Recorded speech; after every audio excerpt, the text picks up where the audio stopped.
What's up, guys? Next up is Witch Doctor. This is another really great support, also really fun to play, and whether you win or lose the game, Witch Doctor will always secure at least a bit of fun, whatever happens, whatever is on the other side, the enemy team.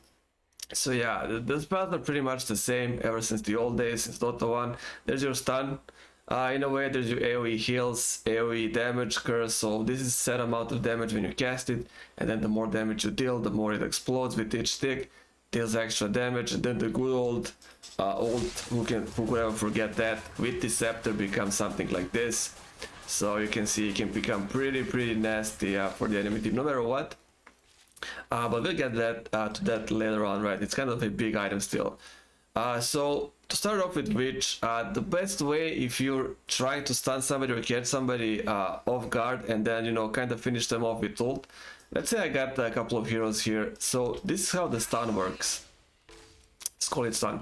So it can bounce to anybody. Okay, so this guy's kind of too close. So if they're like this, they're gonna take the full bounces on them, and this is kind of the best way to keep the enemy heroes busy. This is the best way when you can cast that curse and ult. They're gonna be sitting in a lot of damage. They cannot really move. They can move a bit, you know, each to their side, but they're gonna take the full duration of the full bounces, right? Because they cannot really separate themselves to a safe distance where this just stops bouncing. They're gonna get the full bounce, right? So that's how this spell works. As you can see, the tricky part is if somebody is close, it can go left, it can go right. You can try, so you can see it didn't even jump to this one. That's the RNG part that can be nasty. Stunning with Witch Doctor on the lane. If there's mobs, if you didn't target your at least first bounce on the enemy hero, it can really just go anywhere. It's all RNG. But yeah, downside is that, upside, huge upside is this, when you actually catch 1, 2 or 3 enemy heroes, and then at least, you know, one of them or 2 of them are gonna get trapped. You'll be safe to cast the curse and then ult. They'll be too busy dealing with those trying to get away anyways, right? So a couple of items, you know, the usual support stuff that you just make for other support heroes. But in this case, I still like Adderlance for Witch Doctor. This is definitely not mandatory at all, like for some other heroes that I did. But it can help you with that extra range. It can help you with mana regeneration. And you know, it also always has the final upgrade into Octarine Core, but you won't probably get there, but still. So, in addition to these, being able to cast, let's say, Stun and cast Maledict, so the AoE Curse type of spell, you have a lot of extra range where you can stay safe, kind of. You know, as you can see, the curse now can be cast pretty far away. I don't have to mix so much between them, right? I don't have to expose myself to potential damage, stuns, death, right? And the other thing is I can get a lot more range for my death ward, for my ult. So ult has like an attack range, so even if I place it here, it can still attack and I can cast it from there. So kind of the whole point of, I just removed this, kind of the whole point of Adderlance with Witch Doctor, it's not as crazy as with some other heroes, but still, it adds a lot of value. Just builds a lot of safe space between you and the enemy heroes.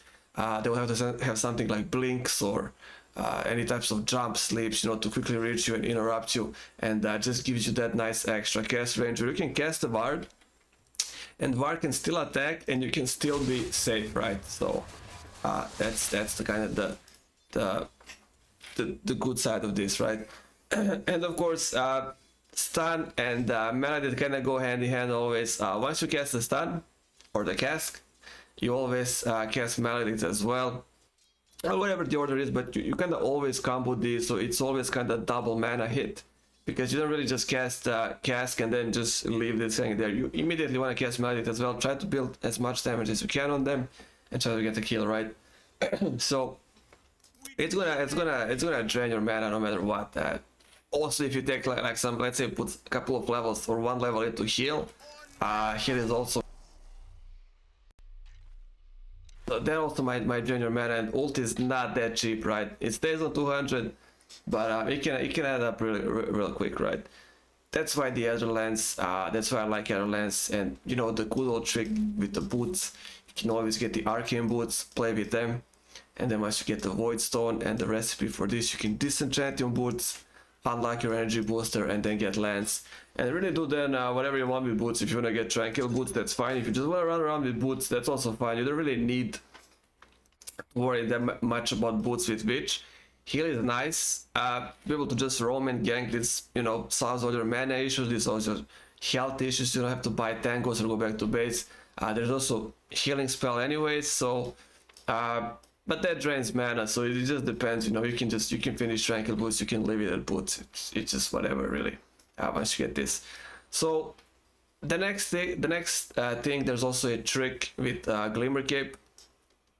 These type of items with which, like with some other heroes like Shadow Shaman with Shackle.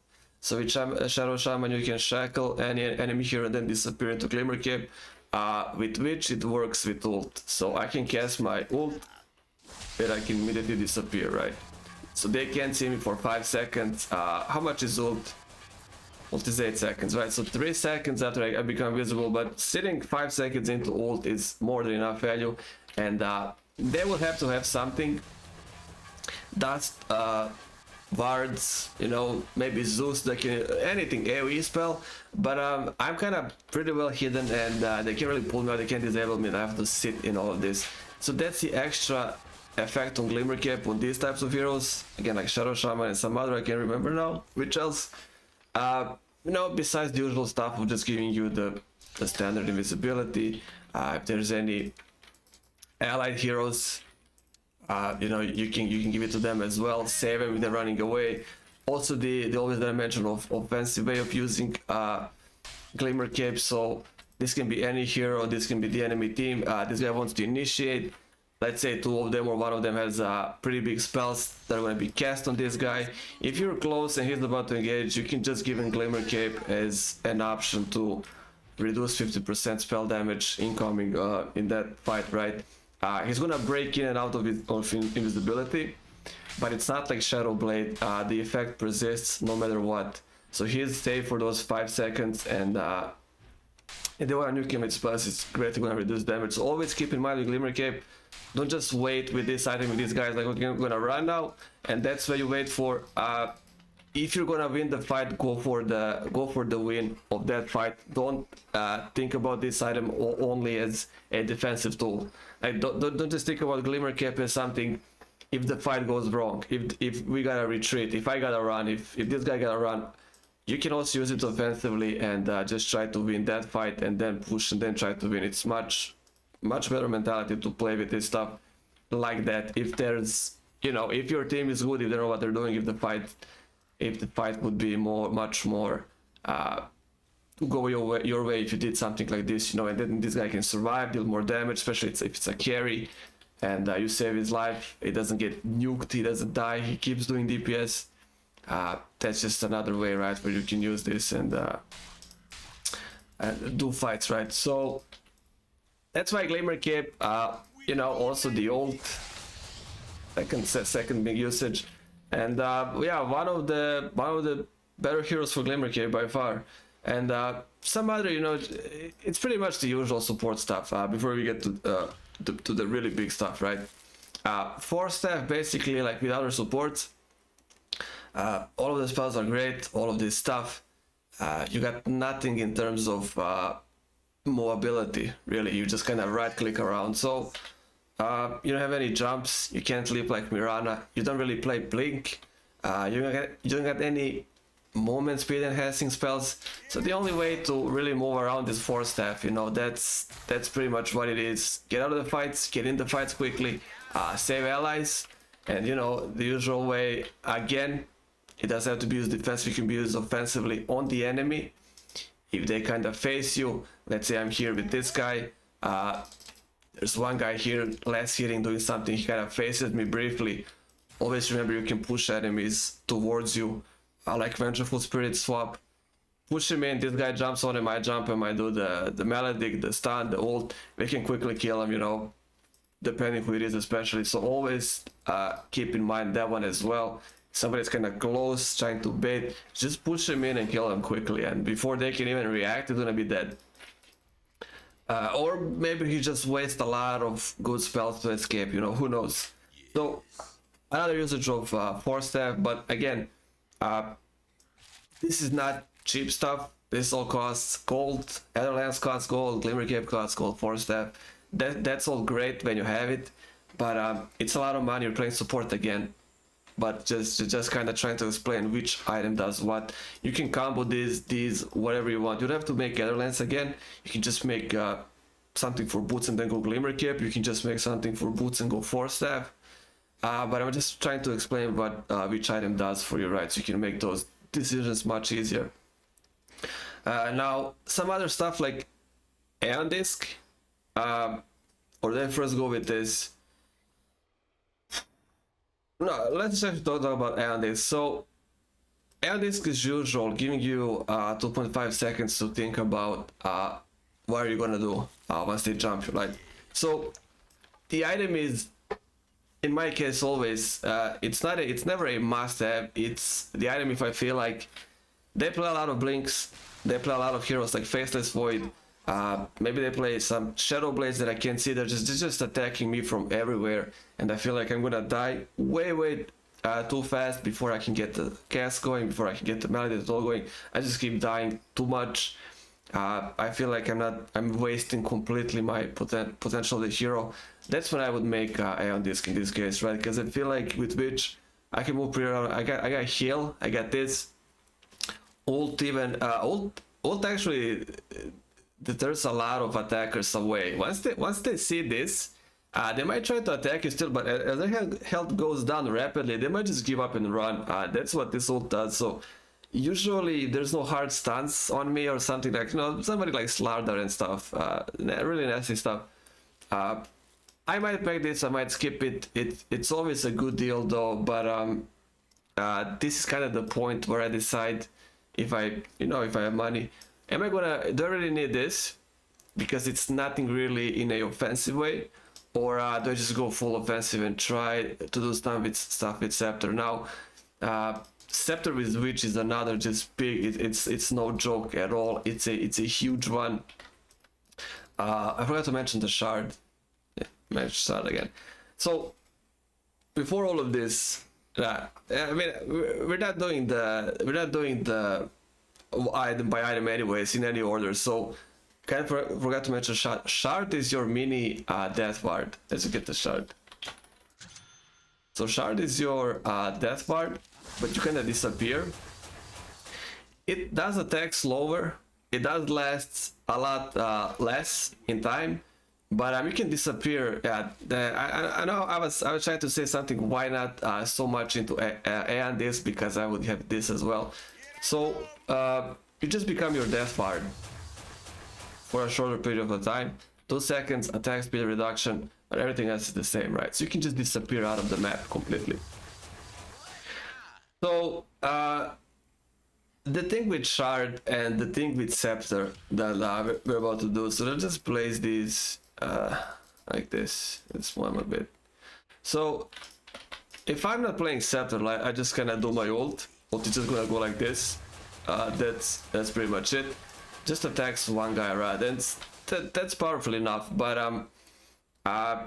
you don't really want to attack that guy specifically. You can't really choose. It all happens really fast. You gotta be careful. Are you gonna get interrupted and stuff? Why is Scepter so big for Witch? This is why the Scepter is so big for Witch. I just don't care where this guy is. If there's a link, if there's just a slightest link between these, I'm gonna hit all of them with a really nasty damage. This is with Scepter. This gives you true strike on your ward, so he even hits Phantom with her. I think it's 85% with the talent tree. Anybody with Butterfly, Phantom Assassin, this becomes true strike, hits anybody. Nobody can evade these attacks anymore, right? So it's a lot of money. You're playing support, you kinda need all of this, but I'm just trying to demonstrate what your ult does. It's really not like, you know, just get it for the sake of getting it. This stuff is huge.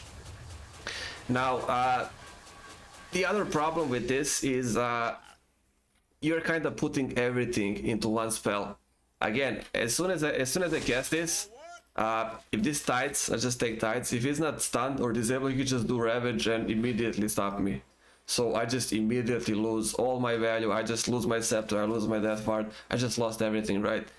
That's the problem with scepter and witch on the other side, right? You gotta stay there and keep casting. But then again, that's kind of why we got other lands for that extra cast range, like I said at the beginning, to stay far away from disables as possible. I also always take on level 20 death ward attack range, so even more attack range for this. I can really just stay the hell back, cast the ward, and kind of be safe, unless they really heavily jump on me. So you can see it's kind of really weird to say how that would all work, but scepter is pretty huge. One thing as well, scepter also works on your shard, right?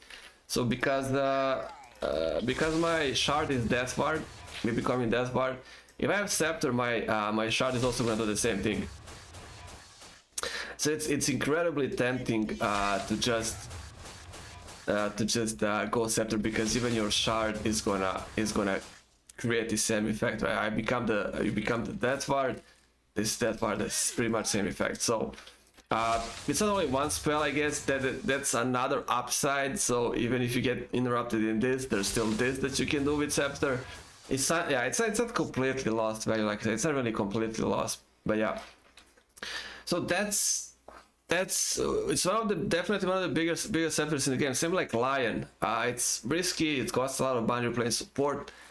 Not easy to get there. The value can be immediately lost. Whether you're gonna get something out of this, it's a maybe. But it also works on your shard, so a lot of good upsides for scepter. Now there's something like Black Ink Bar now for which, and that is, like I said, that is definitely if you feel like you don't have a scepter. If you feel like you really just cannot get anything with this, so you've been trying to stay away, you've been trying to hide, plant a ward while you're staying behind a tree, while they can see you. They still on you, they still jump on you, they still use something. You never get value out of this. Your team is kind of losing the game because of it. You're thinking about something drastic, trying to pull the game. Anyhow, the Black Ink Bar might do it. It just might be the thing that I can't cast it immediately. What am I doing? You have to cast Black Ink first. I don't know why I thought I could cast it. Yeah, it's gonna interrupt it. That's a shame. So you do have to open up with Black Ink Bar, and if the game is like that and it's really like interrupt, hex, stun, killed, big AoEs, they blinking on you there. Jumping on you, leaping on you, doing everything, always getting you. You're hiding Glimmer Cave, they always have dust. They're always interrupting you out of the dust as well.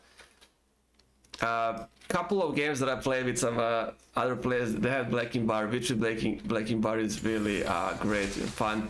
Now, even with Black Ink Bar, you're not really safe 100%. There's a problem with this item. If anybody got this basher, or if there's a inbuilt basher, actually no, inbuilt bashers can't do anything. It's this basher. So if anybody gets this basher, they can still interrupt you. So that's another problem. So yeah, kind of like whatever you do, even if you hide, you have a Black Ink Bar. If anybody's there with basher that made like an item, maybe there's Anti-Mage, maybe there's Juggernaut, maybe there's Ursa, anybody, you can still get interrupted, but are they going to reach you effectively while the whole ult is going, while everything is going? Hopefully your team can keep some control, so with this you can at least get this going. I mean, that would be insanely bad game, even if with this you're still getting kind of bashed and interrupted. That would be crazy, right? So yeah, Black Ink Bar definitely an option, but again, the pieces are bad for you. Ogre Axe is kind of nice extra health. Mithril Hammer, complete waste, 1600 of wasted gold. Recipe is a lot of wasted gold. Like I said, you pay 1k to get some extra strength, that's from Ogre Axe, and the end effect is great, but man, the pieces are completely useless. The recipe costs a lot for a hero like this. Support. So yeah, just I would just rather kind of try to learn to play again sensory with Zeus. Try to move around the fight. Try to learn which hero makes what, which hero has the biggest probability to attack you and with what. How do they combine spells with items? Is somebody specifically against you making Yule Scepter? You know, is there somebody that just kind of hates you really much and they just made this so they can immediately interrupt with that, and that's not even a it's not even a hex or stun, it's just Yule Scepter, but it also interrupts you. Just be careful, you know, especially somebody like mid hero like Void Spirit. Void Spirit likes making that, and he can just get there quickly with his ult and interrupt you. So stuff like that. If you play against a hero like that, you have to see look at the map. Is he in the fight when the fight starts? How far is he from you? If you cast the ult now, is he gonna be able to reach you with his ult? Is there anybody else with blink that you don't see on the map but can quickly jump on you? You always have to kind of anticipate where is the enemy hero gonna come from, what item do they have. Let's say these Tides, I can't see Tides, but Tides always plays blink because of his ult. It's one of the best combos in the game. So if I don't see Tides in the fight immediately and I just cast my ult with no worries, the chance is like 95% that this Tide is just gonna jump out of this area and just blink in and ravage immediately and just kill me. So even if I see all four of them, if I can't see Tides, that's a huge risk. Tides can't do anything if I have this. But again, a lot of money, useless pieces for you. And yeah, those are the problems. Those are the problems with which is really fun. But there's a really big problems where they can interrupt this. The cooldown is pretty fine though. I guess they gave you 60 seconds because it's that easy to kind of cancel it. And you can't really do much about it, you know. You can hide, but they can use dust. Even with Blacking Bar, they can bash you, and there's nothing else really. And this can save you, but it's not gonna stop them from interrupting you. Once they throw a stun, this is gonna save your life and all, but this is gonna be gone. And 60 seconds for you to get out, get in, it's a lot of time, right? So yeah, that's kind of the thing with Witch. So I would just rather go for the safe stuff and focus on the small ones, because Witch as it is, he's pretty strong. You're not gonna go crazy with items. He's just another great support. Everything is already there for you, inbuilt, even the heal. So you know, yeah. Also, one thing with the heal, even before the fight starts, if you feel like the fight is about to start, just press this. While you're walking the fight, just press this. Do not wait with this to be like I'm gonna cast my Voodoo Restoration when the health goes down, minor melees. If you see the fight is about to start, and especially when this is a higher level, just press this and then walk in. If you get hit by 5 billion disables, your heal will still be going off, right? This doesn't get turned off, this still stays. So just press that before you walk in, and it's gonna help you at least a bit to survive. So before the fight starts, just press the voodoo. And yeah, that's pretty much it. Go for the smaller ones. You don't have to go this, but I said cast range really helps me a lot. I do not have to be in the middle of a mess to cast my spells. There's a pretty good distance for everything, especially with ult, so I can be safe behind, and you know, they gotta have something to quickly reach me, otherwise it's a damage fiesta for them, right? So stuff like that. And Ghost Scepter as well, like I said, any right clicks. This is always great to get against Juggernaut. I don't say this enough, but when you play against Juggernaut, just get this. Don't bother with Force Staff, don't bother with Glimmer Key, don't bother with anything, just get Ghost Scepter if you play against Juggernaut. He'll never be able to do anything to you, so he just won't, especially with the heal. But yeah, great tool to cancel Juggernaut's ult, to get out of Ricky's dust, survive Ursa's attack, Phantom Assassin even, but not for long. There's Dagger always and Blink. There's great ways when you can bait Faceless Void's ult on this. If you see them like jumping or mid-flight, you can quickly press it. It's gonna automatically cast the Chronosphere and not be able to hit you. If you feel like Legion Commander might jump when you can precast it, Troll Warlord as well. You can just press 10 and get out. I will not really get out before he kind of catches you in the whole bash thing, right? So yeah, a lot of value in Ghost Scepter as usual for heroes like this, right? So this is gonna be with the items and stuff. Let's take a look at the talent tree quickly. First one is pretty good on both sides, but I would probably take Melodic AoE. Just a bigger AoE, just a kind of safer way I can hit more heroes. I can cast it in a kind of safer, like a safer distance. The circle is much bigger, so I don't have to really catch them. I can just cast it, not like that, like this. You know, you don't have to always kind of aim. It can just be the edges of the circle.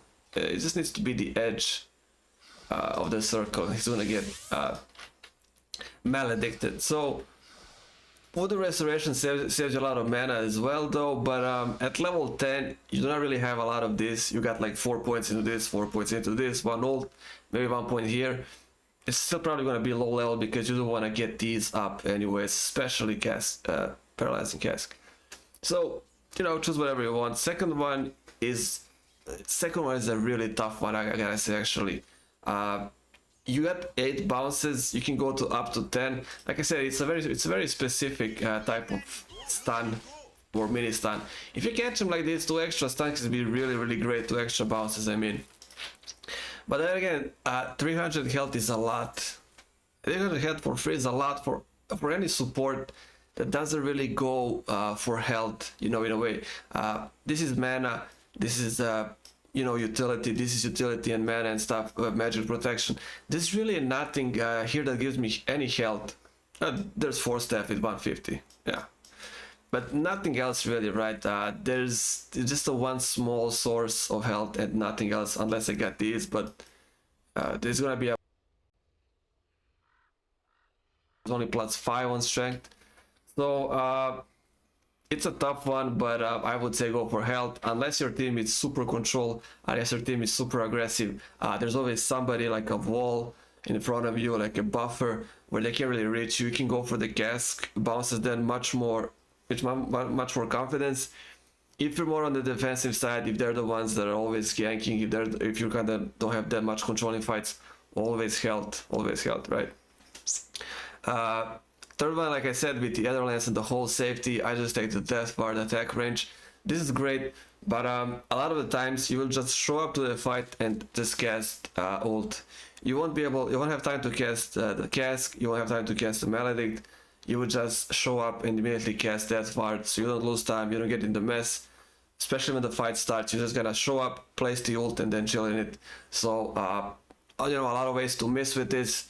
There's hoods, there's pipes, there's shrouds, there's blacking bars. You cannot go with death bar attack range. It's just a lot of, even if they're trying to escape it, it's gonna hit them for a lot longer than usual. And those couple of hits can mean a lot, especially if they're under the effect of malady. So I just always take the death bar attack range. You know, it becomes even that better with Scepter, right? And the last one, of course, death bar damage. Nothing else really. There's 1.5% max health voodoo. You don't care about this. It's a overtime heal. It's not immediate heal. It's nothing immediate. If it was immediate, I would say yeah, go for this. But it's not like it doesn't buff any immediate big heals. You have to be alive. These have to go off. Your allies have to be in the circle to get healed, and that would mean you would have to be pretty close to the fight. And that's really problematic for supports like this. You don't want to be close to the fight, you know, for any reason, especially if you can die before casting this or this. It's pretty horrible.